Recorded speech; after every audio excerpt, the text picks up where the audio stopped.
They would just do it as a bit of, as they would see it, quite harmless banter. Now, we can argue about that, but it's different to say the N-word over here, which everyone would have a clear idea about.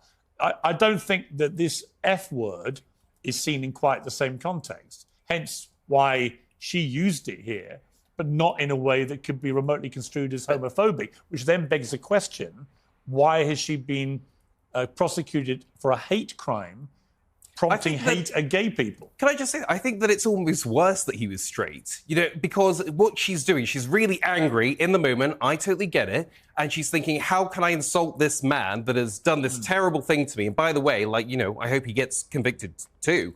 How can I demean him? I know, I'll call him gay, because gay is so lower, gay is so anti-masculine. Exactly. And that's the whole point.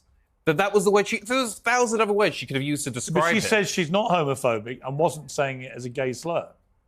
Okay, but so what's that? You want to say that people that use the N-word to describe people aren't racist? It's just their banter between their friends? Well, no, because I think there is a qualitative difference in severity of these words. I mean, so Mark, race is more important than sexuality? Well, it's an interesting, arguable point. I mean, Mark, look, I would never use personally that F word.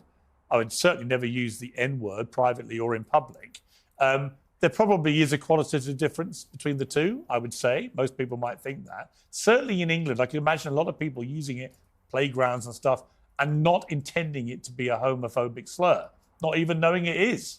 So it's not as clear-cut as you might think it is. But regardless, as Brendan said, regardless of whether you think it is or isn't, the idea that you communicate that word in a private conversation to someone via text message who you know, and the next thing, 11 police officers are charging into